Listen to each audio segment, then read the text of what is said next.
Si vous démarrez la course à pied et que vous voulez voir à quoi ressemble un plan d'entraînement pour faire une course de 10 km, vous êtes au bon endroit.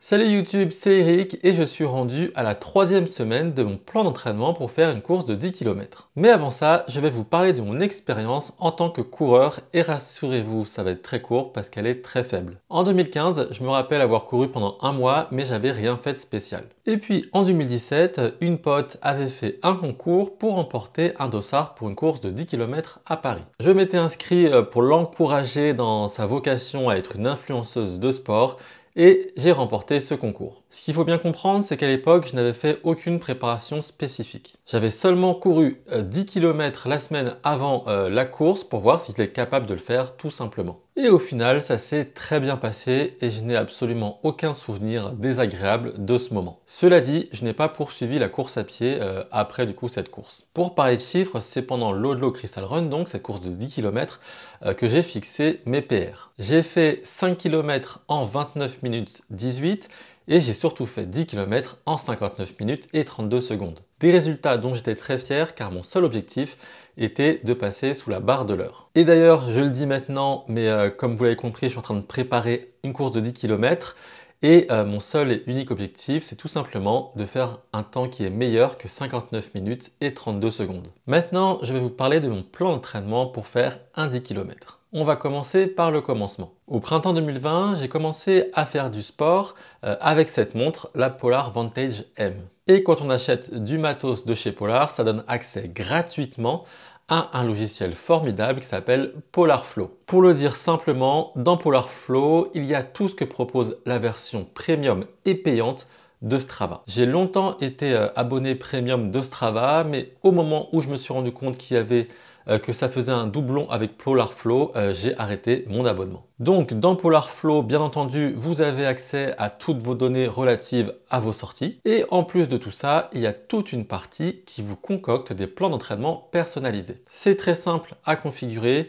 Il vous demande en gros votre objectif de distance, vos disponibilités, et votre niveau de forme. Ensuite, vous obtenez un plan d'entraînement qui va apparaître dans votre agenda. Et maintenant, on va passer sur mon Mac pour que je vous montre concrètement à quoi ça ressemble. Voici à quoi ressemble un plan d'entraînement concocté entièrement par Polar Flow. Donc moi, en gros, déjà, premier renseignement en fait à retenir de tout ça, ce que j'ai appris, c'est qu'en fait, comme je l'ai écrit là, je voulais faire une course de 10 km qui était à Saint-Michel-Chef-Chef qui se déroulait le 4 août. Mais le programme d'entraînement, il m'a dit qu'il y avait un certain nombre de semaines à respecter pour préparer un 10 km. Et du coup, j'ai laissé tomber cette course et je vais faire une course qui aura lieu plus tard dans l'année. Et ça me donne en gros un temps d'entraînement qui est de 12 semaines. Et en fait, semaine après semaine, il y a un programme différent qui va vous amener jusqu'au jour de la course qui est ici, donc le 8 septembre pour moi. Je vais vous montrer à quoi ressemble une semaine type. En gros, une semaine type, c'est ça que j'ai fait la semaine dernière du coup. On est en juillet, c'était la première semaine de juillet. Moi, j'ai dit que je pouvais courir en gros 3 à 4 fois par semaine. Et donc, en prenant en compte ça, il m'a concocté un programme qui ressemble à ça. Le lundi, il y a donc un jogging lent. Un jogging lent, ça correspond à quoi? Bien là, on ne le voit pas. Je me suis trompé de fenêtre. Ok. Tac. Non, en fait, il faut que je passe dans l'agenda. Pardon. Donc, je vais prendre la course d'aujourd'hui. C'est aussi un jogging lent qui fait lui aussi 30 minutes. Donc, en gros, quand vous cliquez sur chacune des cases où il y a un exercice dédié, il vous montre ce que vous allez faire. Donc là, par exemple, c'est l'exercice que je vais faire après cette vidéo. C'est objectif lent, 30 minutes de durée, échauffement 10 minutes, phase d'exercice 15 minutes et récupération 5 minutes. Et là, il vous montre ensuite en dessous les zones dans lesquelles, à la fin de votre exercice, de votre séance, vous êtes censé vous être trouvé. Donc c'est principalement, en gros, c'est divisé entre de la zone 3 et de la zone 2 et 1. Et en dessous, il vous montre le déroulé de la séance, donc 10 minutes d'échauffement, 15 minutes en zone 3 et 5 minutes de récupération en zone 1 et 2. Donc ça, c'était pour les jogging lents. Il y a 3 séances différentes, donc je vais vous montrer les 3. Ensuite, il y a bien entendu la séance d'intervalle, il y en a une par semaine dans le plan. Donc là, pour ceux qui ne savent pas ce qu'est un intervalle, en gros, c'est l'idée d'alterner différents rythmes de course. Donc on a un échauffement qui va durer 12 minutes avec au choix de la zone 1, 2 ou 3. Ensuite, on passe en zone 4 et 5 pendant 6 minutes. Et ensuite, on redescend en zone 3 pendant 3 minutes et on alterne et ainsi de suite pendant 35 minutes. Voilà. Ah si, je vais en parler maintenant.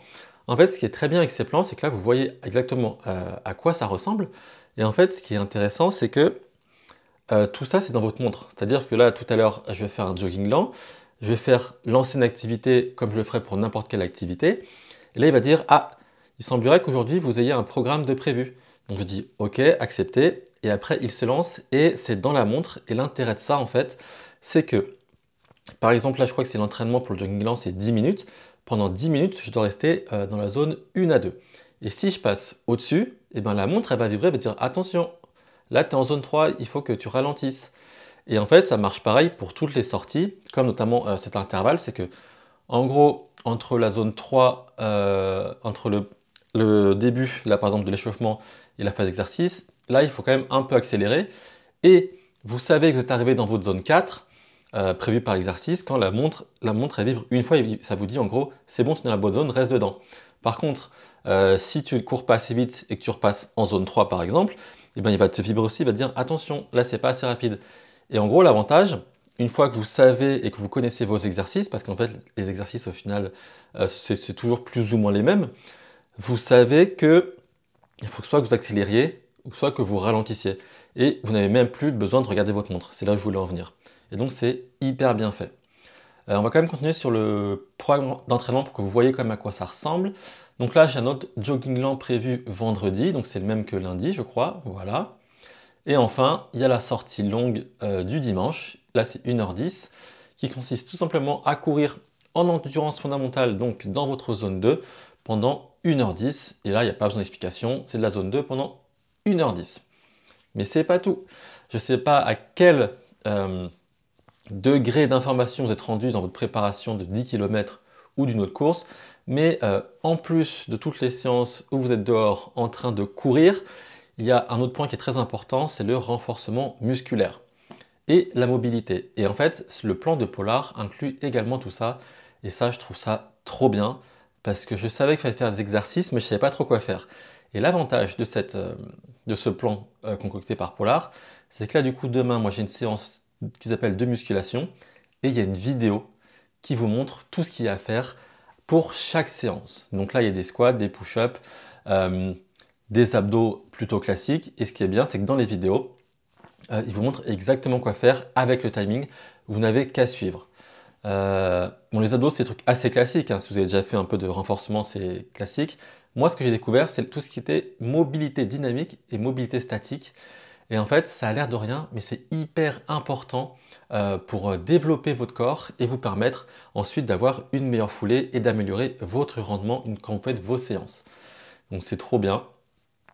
Donc ça, c'était la mobilité dynamique. Et il y a aussi la mobilité statique. Pour moi, c'est le jeudi. Et pareil, là, c'est encore une autre vidéo avec d'autres exercices. Et c'est vraiment trop bien. Quand vous finissez ces séances, vous vous sentez bien, vous sentez qu'elles sont utiles et vous comprenez à quoi ça sert. Et ça, c'est quelque chose que j'aime beaucoup. Donc, pour revenir sur le plan d'entraînement d'ICA, pour le mois de juillet, du coup, ça va ressembler à ça. En gros, concrètement, toutes les séances, en fait, elles se ressemblent plus ou moins.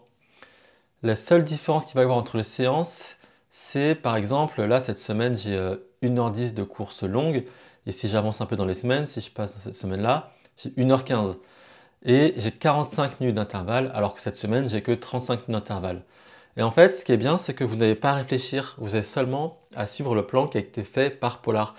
Et vu que moi j'ai regardé beaucoup de trucs, beaucoup de contenus, de vidéos, d'articles, de blogs, etc. sur les courses, j'ai compris que tout était fait de façon très intelligente. Par exemple, plus ou moins tous les 3-4 semaines, vous avez une semaine qui est un peu plus tranquille pour vous permettre de récupérer.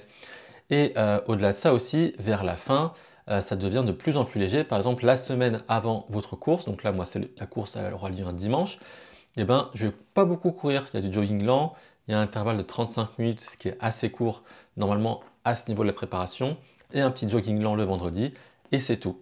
Et en ça, je trouve que vraiment c'est hyper bien. C'est un programme clé en main qui apparaît sur votre montre quand vous vous lancez pour faire vos exercices et je trouve que c'est parfait.